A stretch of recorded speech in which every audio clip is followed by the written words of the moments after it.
Bonjour à tous et bienvenue sur 225 Motors. C'est avec grand plaisir que je vous retrouve les amis pour l'essai de deux beaux véhicules de chez Citroën. Alors on a la grande sœur la C5 Aircross et la petite sœur la C4 Cactus. On voit tout de suite ensemble les petites différences entre ces deux véhicules là les amis. Allez go!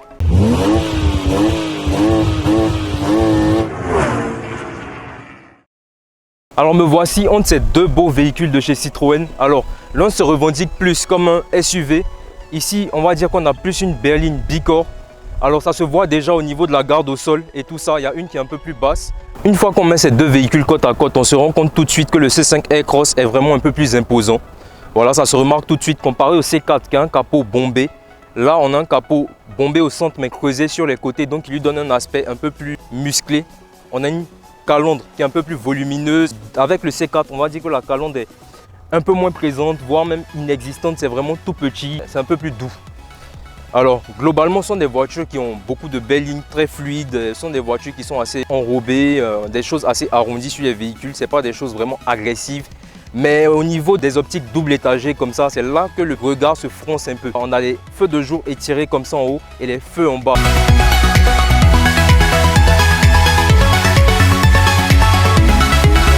Sur la grande sœur, le C5 Aircross, on retrouve une motorisation suralimentée, donc un 4 cylindres turbo, qui va développer dans les 180 chevaux par là. Sur la petite sœur, le C4 Cactus, on a un moteur Atmo qui va développer moins de 120 chevaux. Là, il n'y a pas photo. Le C5 Aircross remporte la victoire sur ce coup-là. Mais au niveau fiabilité, je pense que le C4 s'en sort un peu mieux. On remarque tout de suite qu'on a un profil un peu plus SUV. Sur le C5 normal, il a une garde au sol aussi qui est plus grande que sur le C4. Les deux véhicules sont de 2018 et on peut remarquer que Citroën a décidé vraiment d'alléger tout ce qui était bumper, par exemple, qu'on pouvait retrouver sur les versions 2014, par exemple, sur la C4. Sur la C5 aussi, ce même concept s'applique.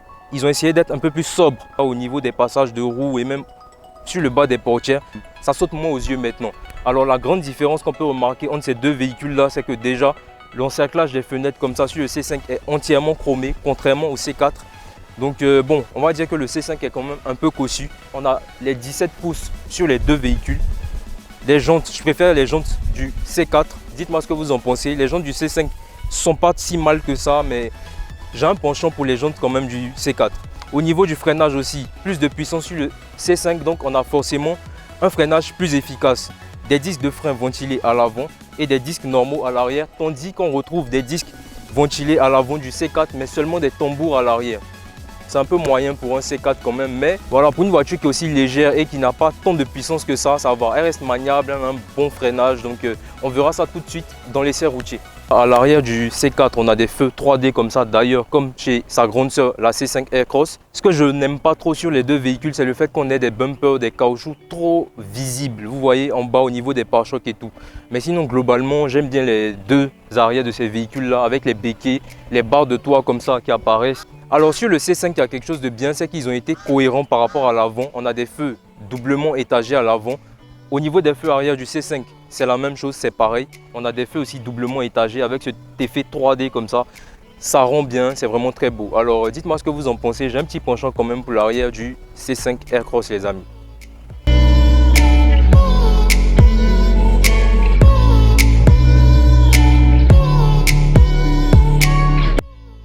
Alors pour l'intérieur de ces deux véhicules là, franchement rien à dire. Citroën a mis l'accent sur le confort.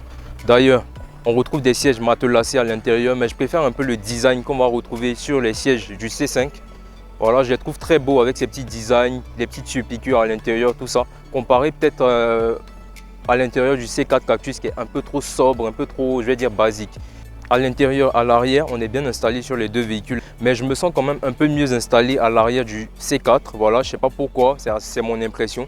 Au niveau du C5 Aircross, j'ai l'impression que c'est un peu coincé, je ne sais pas pourquoi, mais en tout cas, il y a beaucoup plus de place à l'arrière de visu, mais je ne sais pas pourquoi je me sens plus à l'aise assis au niveau du confort à l'arrière du C4. Pourtant, il y a un peu plus d'espace dans le C5. D'ailleurs, à l'arrière du C5 Aircross, on profite de bouches de clim On profite aussi de charge USB directement à l'arrière, chose qu'on ne retrouve pas chez sa petite sœur, la C4, un peu dommage.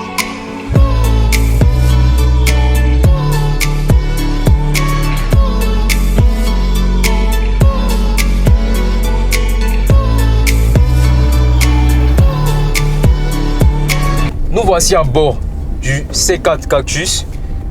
Globalement, c'est la petite sœur du C5 dans la gamme. Voilà, donc au niveau des finitions, au niveau des options, au niveau de la motorisation aussi, on profite d'un moteur Atmo. Certes, moins puissant, mais beaucoup plus fiable qu'un moteur suralimenté. Voilà, on verra ça sur la longueur, mais globalement, tous les connaisseurs seront d'accord avec moi pour dire qu'un moteur Atmo est toujours plus fiable. On va la lancer un peu pour voir. Vous voyez, à cause du moteur Atmo, on est obligé de monter bien dans les tours pour ressentir la puissance de la voiture. Voilà, mais la voiture est tellement légère qu'on ressent vraiment l'efficacité au freinage à cause du poids. Et chose bien aussi, on remarque la consommation. Une fois qu'on met le mode éco, la voiture elle devient toute calme, elle a moins de réactivité au niveau de la pédale. Regardez, on n'entend quasiment plus rien. Donc au niveau économique, c'est une voiture qui est vraiment bien, qui est très sobre. Donc ça, c'est un gros plus par rapport à sa grande sœur qui est un peu plus cossue. Mais c'est comme ça. Dans une voiture, soit on met un peu plus de puissance, un peu moins d'économie, un peu plus d'économie, un peu moins de puissance, et voilà. C'est comme ça. Donc là, je dirais que comparé à sa grande sœur, elle est un peu plus sobre, elle est un peu plus économique. Elle va être peut-être un peu plus fiable sur le long terme à cause de son moteur Atmo. Elle ne va pas profiter certainement de la bonne position assise, peut-être un peu plus en hauteur, tout ça. Mais globalement, il n'y a rien qui va vous bloquer, si je peux dire ça ainsi. C'est une voiture qui a déjà fait des reconnaissances en rallye. Bon, c'est pas la chose que je vais conseiller, mais elle est déjà rentrée, elle est ressortie dans des endroits où vous ne pouvez pas vous imaginer. Elle a une garde au sol qui est quand même correcte aussi. Donc globalement, elle a moins d'espace. Voilà, elle est moins bien finie. Au niveau de la banquette arrière, par exemple, c'est vrai qu'on va pas avoir de sortie de clim. On va pas avoir la recharge USB pour les passagers à l'arrière. Ça va être un peu plus, je vais dire, un peu plus archaïque. Mais voilà, elle va se rattraper par exemple sur son tableau de bord qui est numérique. Donc cockpit numérique comme ça, digital, quand on n'aura pas de série comme sur celle-là sur un C5 Aircross. Nous voici à bord du C5 Aircross. Déjà, on a l'impression d'être dans un C4 rehaussé. C'est-à-dire qu'il y a vraiment une impression de familiarité. On retrouve vraiment l'ADN Citroën dans chacun de ces deux véhicules. Le volant très ressemblant. Là, on a des surpiqûres comme ça. On a un volant gainé de cuir. Donc, c'est vraiment pas mal. Ici aussi, on profite de palettes fixes. Donc, pour changer les rapports qu'on ne retrouve pas dans un C4. Bon, bien entendu, je trouve ça logique vu la motorisation qui est beaucoup plus inférieure comparée à celle-là. Voilà. Alors ici, on retrouve un pommeau qui est très ressemblant à ce qu'on peut retrouver dans une Peugeot, par exemple. Bon, c'est vraiment le même groupe Peugeot, Citroën. Donc, ce sont des choses, je vais dire, logiques. Pour ce qui est de la position de conduite, je suis un peu plus habitué à la position de conduite dans le C4. Mais il faut reconnaître que les deux voitures sont extrêmement confortables. Et ça, même au niveau des suspensions. Voilà, dans certains pays, ils disposent de la suspension à butée hydraulique. Il y a des modèles qui sont étudiés pour l'Afrique ou l'Amérique, on va dire latine, l'Amérique du Sud, qui ne profitent pas forcément de toutes les options qu'on va avoir sur certains modèles européens. C'est un peu dommage. Même au niveau des écrans, tout ça, on peut retrouver certaines différences. D'ailleurs, on retrouve un cockpit numérique dans le C4. Pour sa grande sœur qui est la C5, on s'attendra à ce que ça soit une base, mais c'est une option, voilà, qu'il n'y a pas sur ce modèle-là, voilà, de série comme ça, c'est vraiment dommage. On a encore des compteurs rétro-éclairés en blanc comme ça, analogique. Bon, on va pas s'en plaindre, hein, ça reste quelque chose de bien étudié, de quelque chose qui va bien avec le reste de la voiture, c'est assez beau. Ce que j'aime le plus, au-delà de l'aspect esthétique de la voiture, extérieur, intérieur et tout, qu'on peut retrouver aussi sur un C4. La vraie différence, ça sera au niveau de l'espace à bord de cette voiture là. Au niveau des finitions, on a des finitions quand même un peu plus abouties et surtout au niveau de la motorisation. Le mode sport sur cette voiture là est associé à un moteur turbo. Donc